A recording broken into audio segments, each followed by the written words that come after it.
يا أيها الذين آمنوا إذا تداينتم بدين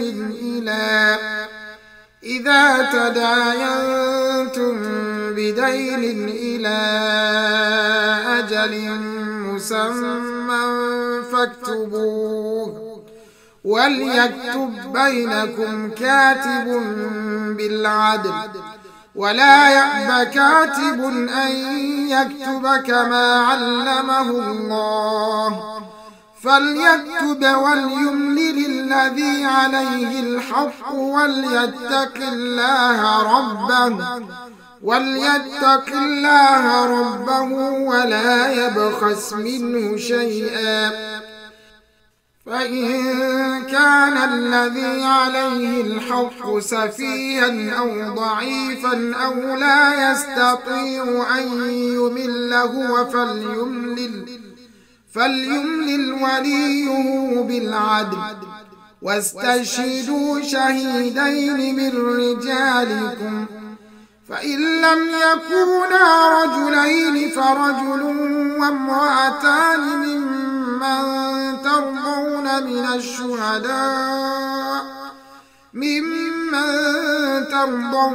الشهداء أن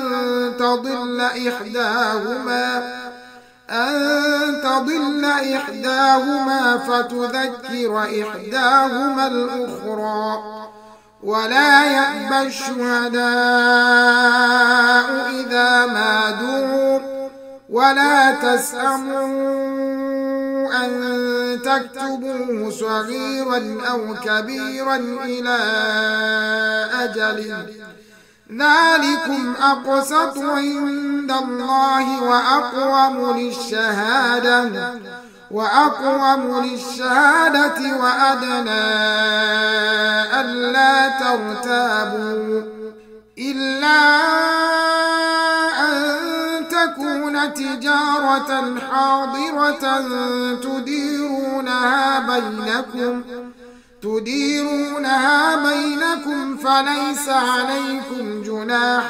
ألا تكتبوها، وأشهدوا إذا تبايعتم، ولا يضار كاتب ولا شهيد، وإن تفعلوا فإنه فسوق بكم، واتقوا الله ويعلمكم الله، والله بكل شيء عليم। मोमिनो, जब तुम आपस में किसी मियाद मुअय्यन के लिए कर्ज का मामला करने लगो तो उसको लिख लिया करो, और लिखने वाला तुम में किसी का नुकसान न करे बल्कि इंसाफ से लिखे। नीज लिखने वाला जैसा खुदा ने उसे सिखाया है लिखने से इनकार भी न करे, और दस्तावेज लिख दे, और जो शख्स कर्ज ले वही दस्तावेज का मजमून बोलकर लिखवाए, और खुदा से कि उसका मालिक है खौफ करे,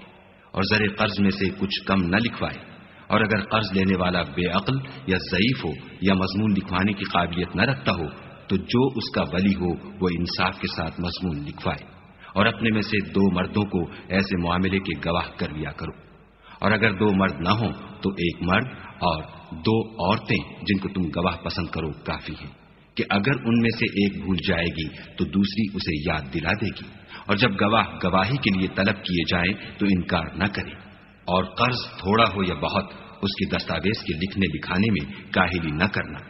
ये बात खुदा के नजदीक निहायत करीने इंसाफ है, और शहादत के लिए भी ये बहुत दुरुस्त तरीका है। इससे तुमको किसी तरह का शक व शुबा भी नहीं पड़ेगा। हाँ, अगर सौदा दस्त बदस्त हो जो तुम आपस में लेते देते हो, तो अगर ऐसे मामले की दस्तावेज न लिखो तो तुम पर कुछ गुनाह नहीं, और जब खरीदो फरोख्त किया करो तो भी गवाह कर लिया करो, और कातिबे दस्तावेज और गवाह मामला करने वालों का किसी तरह का नुकसान न करे। अगर तुम लोग ऐसा करो तो ये तुम्हारे लिए गुनाह की बात है, और खुदा से डरो और देखो कि वो तुमको कैसी मुफीद बातें सिखाता है, और खुदा हर चीज से वाकिफ है। وَإِن كُنتُمْ عَلَى سَفَرٍ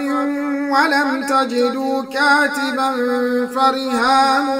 مَّقْبُوضَةٌ فإن أمن بعضكم بعضا فليؤد الذي اؤتمن أمانته وليتق الله ربه ولا تكتموا الشهادة ومن يكتمها فإنه آثم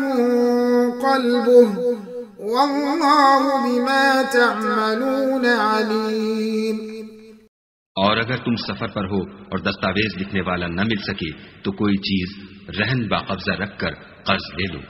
اور اگر کوئی کسی کو امین سمجھے یعنی رہن کے بغیر قرض دے دے تو امانت دار کو چاہیے کہ صاحب امانت کی امانت ادا کر دے، اور خدا سے جو اس کا پروردگار ہے ڈرے، اور دیکھنا شہادت کو مت چھپانا، جو اس کو چھپائے گا وہ دل کا گناہگار ہوگا، اور خدا تمہارے سب کاموں سے واقف ہے۔